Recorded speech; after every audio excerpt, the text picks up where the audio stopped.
Hi, I'm Davina, and I am recovering from complex post-traumatic stress disorder and narcissistic abuse. And today I would like to talk about flashbacks. Now, flashbacks are one of the main characteristics of complex post-traumatic stress disorder. Just as in PTSD, these flashbacks are something that may be a part of your regular day. And these do not have a visual component. It is purely emotional. So that can make it very tricky to even notice when you are in an emotional flashback and when you're not. I've just been figuring that out for myself in the past about a year now. Thanks to Pete Walker's book, and I highly, highly recommend it. He is amazing, and I was just crying in gratitude this morning. Pete Walker, brilliant man and therapist, sorry if I get the wrong name. Anyway, complex post-PTSD from surviving to thriving. If you haven't read it yet, I would highly recommend it. Anyway, so flashbacks are, what's really happening is it's kind of like regressing back to that childhood state, and you're re-experiencing those really, really horrible and painful emotions, the horrible experiences, the painful emotions that you had as a child. And so, flashbacks can be extremely, excruciatingly painful. And that's why many of us end up in addictive, compulsive behaviors, because we're just trying to avoid that pain. So be gentle with yourself if that's where you are.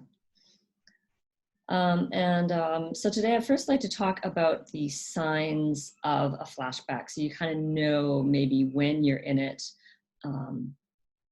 And I'll just tell you what I've experienced. And first of all, in my body, I generally feel a sense of being ungrounded, dissociated, maybe a little bit spacey, just kind of like a little bit floating, like not quite, I don't feel the full weight and gravity of my body on the planet. It's like, so it's a bit of a drifty kind of feeling.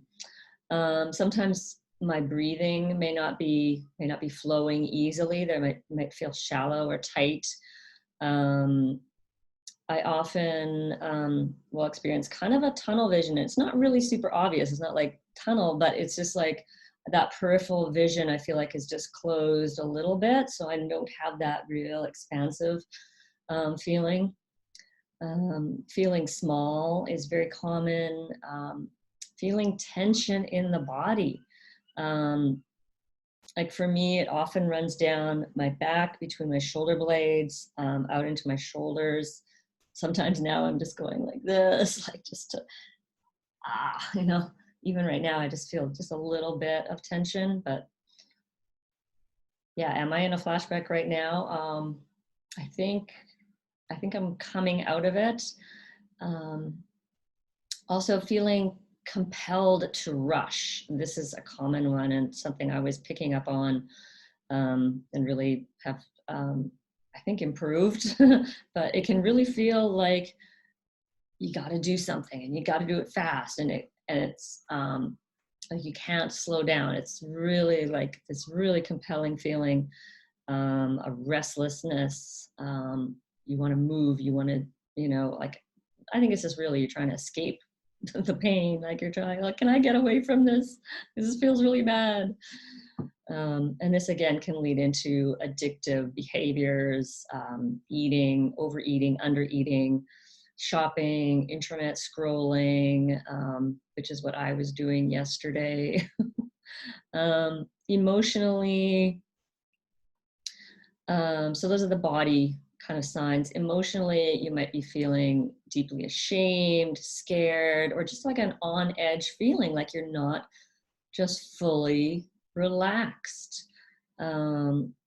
You might feel lonely, empty, depressed. Um, on the other hand, you might feel intensely like irritated or really frustrated, or you might just have complaints going on. You might feel it's very common to feel really doubtful about yourself. This is a really common one, or indecisive. Like, should I do this? Should I do that? Maybe I'm being too like this. Should I be more like that? And just the constant second guessing of yourself. Just overall feeling bad about yourself. Just it can, like, the shame flashback can just spiral. I've seen it going on in my head, and it's just it can just swirl into this, like, I am just like an unworthy, disgusting human. I'm failing. I'm just, it can really get pretty bad, or feel bad. Also feeling guilty, or having a worry about being punished. I've definitely experienced this in my nanny jobs, where I'm scared that the parents, like, I'm going to do something wrong. Oh no, I got strawberries on the child's shirt, and I'm terrified that the parents are going to, like, punish me or something. So those kind of worries, so that the guilt can turn into a kind of fear very fast.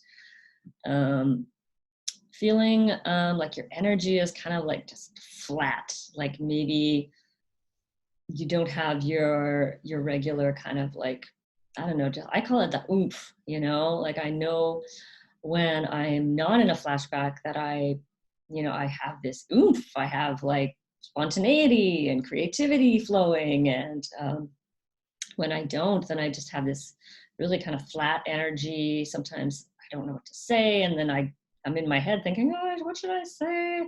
Oh, I'm not engaged in this moment enough, and just gets very heady. And that leads to also feeling really disconnected, and you, like, feeling like you can't quite engage in the present moment. Like, it's there, but it's like there's this kind of filter that you just can't quite touch what's around you. It's actually a very horrible feeling to feel like you could be right next to someone and yet feel like you can't quite connect to, you're not in reality. Like, it's not a nice feeling. So those are the kind of feelings that you might be having in a flashback. And as for the mind, probably most frequently is just racing thoughts. It's, again, just this really, you're up here, you're living from, like, the neck up, just racing thoughts, obsessive thoughts. And it can be sometimes really cleverly disguised as overthinking, like, oh, but I'm trying to figure out this problem. That's happened to me a gazillion times, where I think I'm not in a flashback, and I'm just like, oh, I'm just trying to solve this problem. But, like, I'm all in my head. I'm not connected to my body at all. So watch out for that one. Also a common one is being hypervigilant. You're looking out, like, when I go to the park, sometimes I'll be, like, looking out to see what other people are doing, or, is there something dangerous? Especially with COVID, there's this extra, like, hypervigilance that comes up. So I think it's interesting how COVID kind of has tied into my awakening. Obsessing about what other people are doing is a really common one. Again, I keep saying common, sorry, just anyway.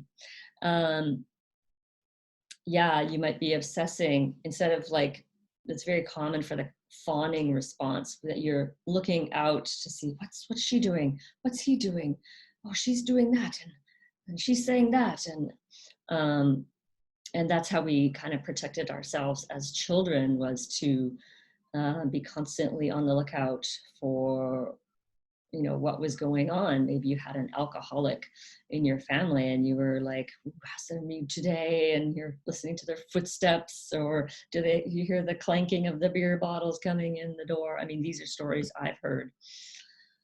But it can just be in general,